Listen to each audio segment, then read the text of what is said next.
ራሳችሁን ጠይቁ። ይሄንን ጭንብል ባወልቅ፣ ፐርፎርም ማድረጌን ባቆም፣ ትክክለኛ ማንነቴን ብላበስ፣ እውነታዬን ብናገር፣ ታለንቴን አውጥቼ ባሳይ፣ የምቀበለውን አዎ የማልቀበለውን አይ ብል፣ በእውነት በዙሪያ ያሉ ሰዎች ሁሉ ይቀበሉኛል ወይ የሚለውን ነገር ራሳችሁን ጠይቁ።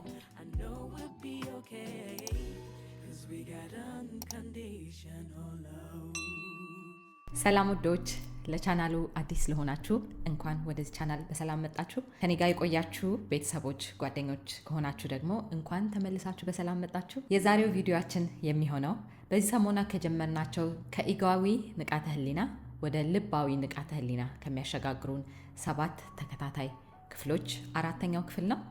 ስለዚህ የመጀመሪያዎቹን 3 ክፍሎች ካላያችሁ እነሱን አይታችሁ ወደዚህ ብትመለሱ ሁሉም የተያያዙ ስለሆኑ ሞር አንደርስታንዲንግ ይኖራችኋል። እሺ እንግዲህ ባለፈው ቪዲዮአችን ኢነር ቻይልድ ውንድ ወይም ደግሞ ይሄ የተጎዳው የልጅነት ማንነታችንን ባየንበት ቪዲዮ ምን ብለን ነበረ?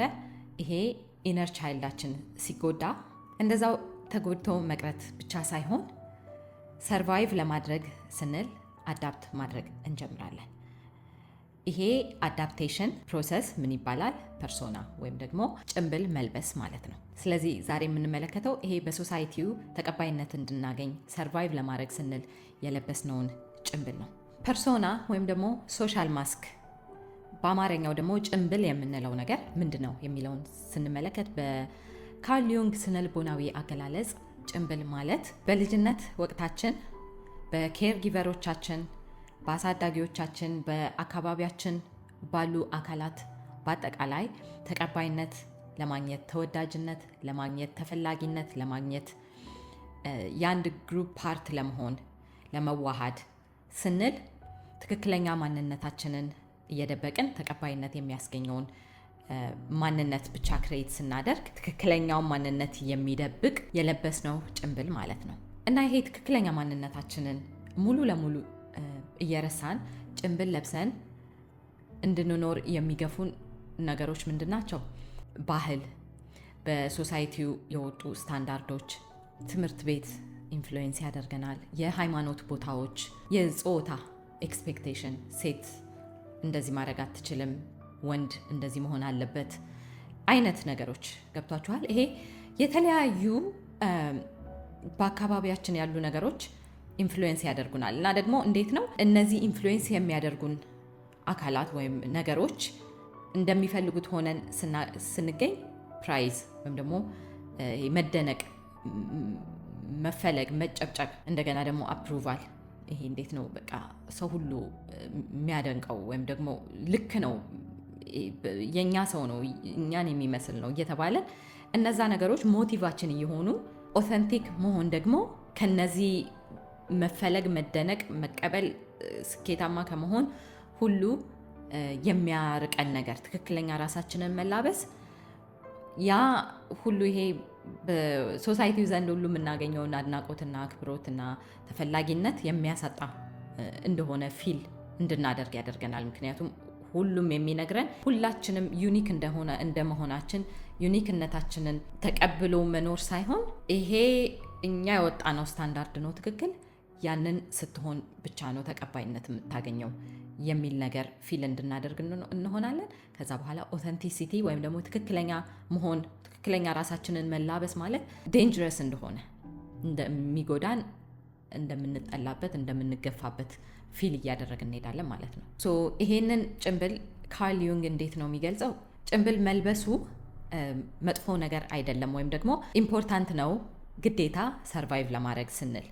the only problem የሚሆነው ያንን ጭንብል እንደ ትክክለኛ ማንነታችን ቆጥረን ሚስቴክ ስናደርገው ነው። ምክንያቱም ስንወለድ እንደነበር ነው እንደ ንጹህ ማንነታችን ምንም ገደብ እንደሌለው እንደሚቦርቀው ሆነን እድሜ ልካችንን መዝለቅ ላንችል እንችላለን። አንዳንድ ነገሮች ላይ ግዴታ ከሶሳይቲው ጋር ተዋህደን ለመኖር የሚያስፈልጉ ነገሮች አሉ። ለምሳሌ እድሜ ልካችንን ራቆታችንን እየሮጥን ፍሪ ሆነን ህፃናት እንዴት ነው ፍሪ ናቸው አይደለም? ምንም የሚያስፈራቸው ነገር ምናምን ወይም የሚያሳፍራቸው ነገር የለም አንቲል ሰብኮንሽስሊ ነውር ነው ብለው እስከሚያስቡት ድረስ። ሶ አንዳንድ ነገሮች ግዴታ ሰርቫይቭ ለማድረግ ወይም ደግሞ ከሶሳይቲው ጋር ተዋህዶ ለመኖር ግዴታ ይሄ ጭንብል ሊያስፈልግ ይችላል። ግን ምንድነው ሚስቴክ ስናደርገው ትክክለኛ ማንነታችን አድርገን ስንቆጥረው ጊዜ ያ ነው ዲዛስተር የሚፈጥረው በህይወታችን ውስጥ። ስለዚህ ምንድነው ሀፕን የሚያደርገው when we identify ourselves with the persona ወይም ደግሞ ጭንብሉ ነኝ ብለን ስናስብ ምንድነው ሀፕን የሚያደርገው? ምን ይሆናል መሰላችሁ?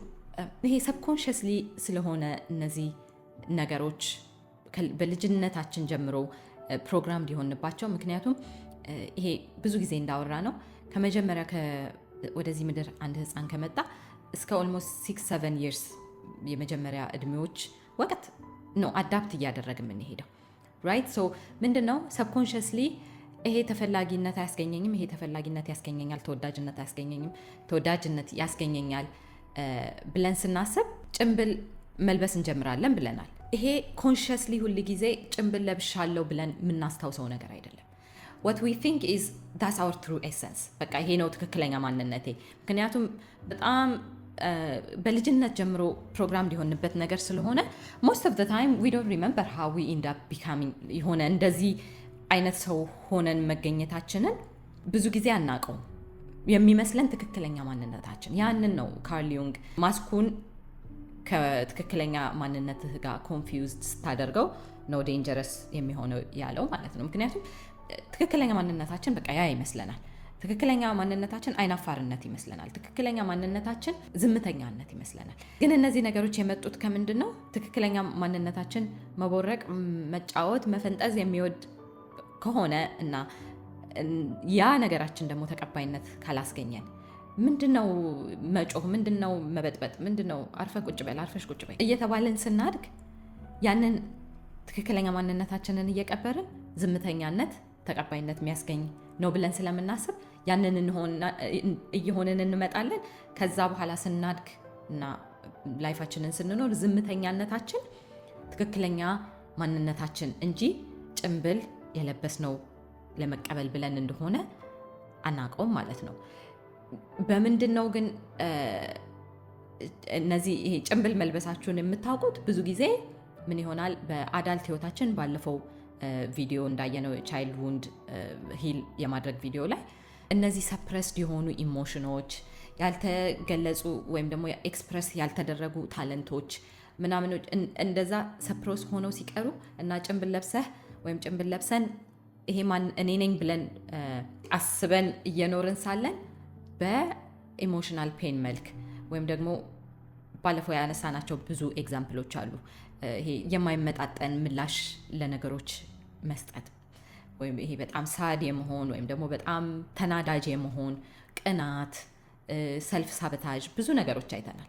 እና እነዚህ ሁሉ ጭንብል እንደለበስን ምልክት የሚያሳዩ ናቸው። ትክክለኛ ማንነትሽ አለሁ እኔ ውስጥሽ ተደብቅ ያለሁ፣ የልጅነት የተጎዳው ማንነትሽ የትም አልሄድኩም አልጠፋሁም እና I want to be out መውጣት፣ መታየት፣ መቀበል በራሳችንም ሆነ በሌሎች ዘንድ የሚፈልግ ፓርታችን እንደዛ በአዳልት ህይወታችን ሲወጣ በአዳልት ህይወታችን ብዙ ዳሜጅ ሲያደርስ ያኔ ይሄ ትክክለኛ ማንነታችን እንዳልሆነ ማስተዋል ትጀምራላችሁ። ምክንያቱም ይሄ የለበስነው ጭንብል እኛንም ብለን አስበን ያንን ስለቀበር ነው። ትክክለኛ ማንነታችን ደግሞ ሁሌ ተቀብሮ መቅረት አይፈልግም። ስለዚህ በዛኛው ቪዲዮ እንዳየነው ሻዶአችንን ኢንተግሬት ማድረግ፣ ኢነር ቻይልዳችንን ሂል ማድረግ፣ ከዛ ደግሞ ይሄኛው ቪዲዮ ላይ ደግሞ አሁን ማስተዋል ያለብን ነገር ይሄ የለበስነውን ጭንብል ደግሞ ካልገፈፍ ነው ወደ የሚቀጥለው ስቴፕ ወደ ኦተንቲክ ሰልፍ አይመራንም ማለት ነው። እና ደግሞ ይሄ ሶሻል ማስክ ለብሰን እንደምንንቀሳቀስ በደንብ በግልጽ ማስተዋል የምትችሉበት ነገር እስቲ ራሳችሁን ተመልከቱ። ብዙ ጊዜ ይሄ ሶሻል ማስክ አንድ ብቻ አይደለም። ይሄ አንድ ለራሳችን ትክክለኛ ማንነታችንን ይዘን ደግሞ ውጪ ስንወጣ የምናሳየው ማንነት ብቻ አይደለም። የሚገርማችሁ በጣም ብዙ አይነት ማስክ ነው የምንለብሰው። እስቲ ራሳችሁን አስተውሉ። ልጅ ጋር ስትሆኑ የምትቀርቡበት ራሳችሁን ፕሬዘንት የምታደርጉበት መንገድ እንዴት ነው? በቃ እንደ ልጅ ዝቅ ብላችሁ ወይም ደግሞ ኢቨን ድምጻችን ሁላ ይቀየራል። እንደዚህ ሆኖ ራይት ላይክ ወደ ያ አንድ የሆነ አይነት ማስክ ነው ከልጆች ጋር ስናሳልፍ የምናሳየው። እንደገና ይሄ የተከበረ ሰው ነው ብለን ስናስብ የምናሳየው ማስክ አለ። በቃ ወይም ደግሞ ይሄ የተማረ ሰው ነው ብለን የምናስበው ጋር ደግሞ የምናሳየው ማስክ አለ። ከእናታችን ጋር ያለን አለ፣ ከአባታችን ጋር ያለን ማስክ አለ። ወተን ከጓደኞች ጋር በምናሳልፍበት ጊዜ ያለን ማስክ አለ። እንደዚህ ስላችሁ ዝም ብላችሁ እስቲ ራሳችሁን እውነት ጀጅ አድርጉት። ማለት ጀጅ ኔጌቲቭ ቮይስ ሳይሆን እስቲ ራሳችሁን ገምግሙት። በእውነት እንዴት ነው ከሁሉ ሰው ጋር ስትሆኑ አንድ አይነት ራሳችሁን ማንነት ይዛችሁ ነው ወይስ ደግሞ ከሁሉ ሰው ጋር ስትሄዱ የሆነ የተለየች ሰው የምትሆኗት ነገር አለች? እና ይሄ ሶሻል ማስክ በልጅነታችን ምናልባት ሰርቫይቭ ለማድረግ ረድቶን ሊሆን ይችላል። ወይም ደግሞ አንዳንድ የሚጠቅምበት ቦታ ሊኖር ይችላል። ጀስት ላይክ ለምሳሌ እንደ አኒማል ራቆታችንን እየሮጥን እንዳንሄድ አትሊስት የሆነ በዚህ ሶሳይቲ ስታንዳርድ ያለው የሆነ ራሳችንን በስነስርዓት ለብሰን ምን እንድንሆን የሚረዳን ነገር ነው። ግን በጣም በቃ ከራሳችን ጋር ደግሞ ከትክክለኛ ማንነታችን ጋር ኮምፕሊትሊ የሚነጥለን ነገር ነው። በየሄድንበት ፐርፎርም ነው የምናደርገው እንጂ ከትክክለኛ ማንነታችን አይደለም የምንኖረው። አዲስ ፍቅር ውስጥ ስንገባ የሆነ አዲስ ሰው እንሆናለን። ያቺ ፍቅር አልፋ ደግሞ እንደው የዕለት ተዕለት ኑሮ ውስጥ ስንገባ ያ ሰው ትክክለኛ ማንነታችንን እስከሚያስተውል ወይም ደግሞ ሌላኛው ጭንብላችንን እና የሚገርመው ነገር ደግሞ ኢቨን የፈለገው አፕሩቫል ብታገኙ የፈለገውን አክሴፕታንስ ብታገኙ ውስጣችሁ ኤምቲነስ ይሰማችኋል። በቃ ምንድነው ህይወት ምንድነው? በቃ ምክንያቱም በግድ ነዋ፣ ሳትፈልጉ ነው የምትስቁት። ምክንያቱም ካልሳቃችሁ የዛ ጓደኝነት ግሩፕ ላትሆኑ ነው ማለት ነው። ሳትፈልጉ የሆነ ቦታ ትሄዳላችሁ። ምክንያቱም ካልሆነ ያንን ነገር የሆነ ነገር ልታጡ ነው ማለት ነው። ስለዚህ ኤምቲ ትሆነ ውስጣችሁ የፈለገ አፕሩቫልን ብታገኙ የፈለገ ብታስመስሉ እና ሰው ያንን ማስመሰላችሁን ቢቀበላችሁ ሳቲስፋክሽን የለም። እና ብዙ ጊዜ ይሄ ሚድ ላይፍ ክራይሲስ ምናምን የሚባል ነገር ሰምታችሁ ሊሆን ይችላል። በሳይኮሎጂ የሚፈጠረው በዚህ ምክንያት ነው። ላይፍ ሚኒንግለስ የሚሆንብን ሙሉ ለሙሉ ከራሳችን ጋር ተነጣጥለን ፐርፎርም እያደረግን ሰው የሚፈልገውን ሆነን ብቻ ስንኖር ጊዜ ኤምቲ እንሆናለን ማለት ነው። ምንም ሳቲስፋክሽን የሌለው ህይወት ይሆናል የምንገፋው። ስለዚህ እስቲ ራሳችሁን ጠይቁ። ይሄንን ጭንብል ባወልቅ፣ ፐርፎርም ማድረጌን ባቆም፣ ትክክለኛ ማንነቴን ብላበስ፣ እውነታዬን ብናገር፣ ታለንቴን አውጥቼ ባሳይ፣ የምቀበለውን አዎ የማልቀበለውን አይ ብል በእውነት በዙሪያ ያሉ ሰዎች ሁሉ ይቀበሉኛል ወይ የሚለውን ነገር ራሳችሁን ጠይቁ። ያ ነው ወደ ትክክለኛ ማንነታችሁ የሚወስዳቸው። አይኖ ኢት ማይት ቢ ስኬሪ፣ ሊያስፈራ ይችላል። ምክንያቱም ትክክለኛ ራሳችሁን መላበስ ብዙ ነገር ሊያሳጣ ይችላል። አት ዘ ቢጊኒንግ ሁሌ እንደዛ ነው ማለት አይደለም። ምክንያቱም የገነባችሁት ማንነት፣ የገነባችሁት ጓደኝነት፣ የገነባችሁት የትዳር ህይወት፣ የገነባችሁት ቢዝነስ ሁሉ ነገር ላይ በፐርፎርማንስ ላይ የተመሰረተ ከሆነ እና በስተመጨረሻ ልክ እንዳልሆነ ሳቲስፋክሽን እንደሌለው ስታስተውሉ ጊዜ አይ እኔ ራሴን መረጥኩ፣ አይ ትክክለኛ መሆንን ወሰንኩ ስትሉ ጊዜ ብዙ የምታጡት ነገር ሊኖር ይችላል። ግን ያ ማለት ፎር ዘ ሬስት ኦፍ ዩር ላይፍ ተገላችሁ፣ ተቀባይነት አታችሁ፣ ብቸኛ ሆናችሁ ትኖራላችሁ ማለት አይደለም። ያ የሚመስለን ነገር ነው። ምክንያቱም በጊዜው የሆኑ ሰዎች የሆኑ ኦፖርቹኒቲዎች የሆኑ ነገሮችን ስናጣ ጊዜ ምን ሀፕን ያደርጋል? ኢጓችን ፊር ውስጥ ይከተናል። ወደዛ ተመልሰን ወደ ፐርፎርም የማድረግ ህይወት እንድንመለስ ይገፋፋናል። ግን በእውነት ያንን ስቴጅ አልፋችሁ ለእውነት ቆማችሁ ራሴን መሆን እመርጣለሁ፣ ይሄንን ጭንብል አወልቃለሁ ከዚህ በኋላ ያላችሁና የወሰናችሁ ጊዜ ቀስ በቀስ ትክክለኛ እናንተን ለማንነታችሁ የሚወዷችሁ፣ ለማንነታችሁ የሚቀርቧችሁ ትክክለኛ ሰዎች፣ ኦፖርቹኒቲዎች፣ እንደገና ደግሞ የህይወታችሁን መንገድ ራሱ ሲበራ ታዩታላችሁ። ምክንያቱም ነፍሳችን በውስጣችን ጋይድ ልታደርገን የምትፈልገው መንገድ አለ። እኛ ግን በፍራቻ ፐርፎርም እያደረግን ራሳችንን ሆነን ሳይሆን የሆነ ማንነት ተላብሰን እየኖርን ስላለን ያ ነፍሳችን ጋይድ የምታደርገንን ዩዥዋሊ አንከተልም። ምክንያቱም እንዲህ ባረግ ማን ሊቀበለኝ ነው? ይሄንን ውስጥ የሚነግረኝን ነገር ተከትዬ ይሄንን ህይወት ብጀምር ብቻዬን ልቀር ነው። የሆነ ዊስፐር የሚያደርግብን ፍራቻ አለ።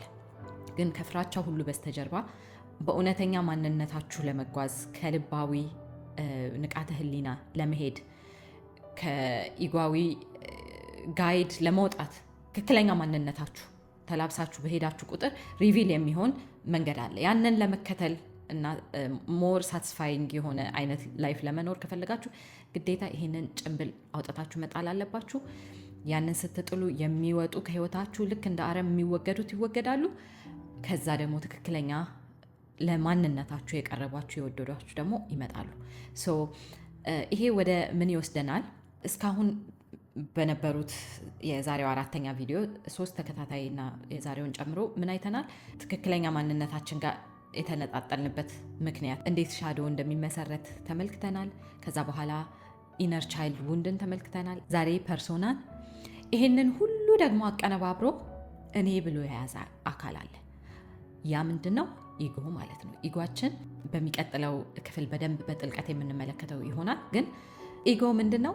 እነዚህን ሁሉ ነገሮች ያቀነባብርና ስማችንን፣ የሰውነት አካላችንን፣ ታሪካችንን እንዲነሽ የተባልነውን ሁሉ አቀነባብረው ይዞ እኔ ብሎ የሚገልጸው አካል ማለት ነው። እና ያንን በጥልቀት የምንመለከትበት ቪዲዮ የሚቀጥለው ይሆናል። አሁን ደግሞ እስቲ እኔ እናንተን ልጠይቃችሁ። ይሄ በሶሳይቲው፣ በቤተሰብ፣ በጓደኞች፣ በአቅራቢያችሁ ባሉ አካላት በአጠቃላይ ተቀባይነት ለማግኘት ስትሉ ለብሳችሁ የምትንቀሳቀሱት ጭንብል ምንድን ነው? ይሄ የሚያሳፍር አይደለም። የምንማማርበት የምናድግበት መድረክ ነው። የአንዳችሁ ታሪክ ሌሎችን የሚለውጥበት ቦታ ነው። ስለዚህ የትኛው ጭንብል ነው እስቲ እንደዚህ አፍኖ የያዛችሁ? ከጭንብልነት አልፎ እንደ እኔነት የተቆጠረው የትኛው ነው? እስቲ አንድ የምትሉትን አካፍሉን። ከዛ በተረፈ እስከ መጨረሻው ስለተከታተላችሁኝ በጣም አመሰግናለሁ። በሚቀጥለው ቪዲዮ በኢጎ እስከምንገናኝ ድረስ እኔ በዚህ አበቃ። ባይ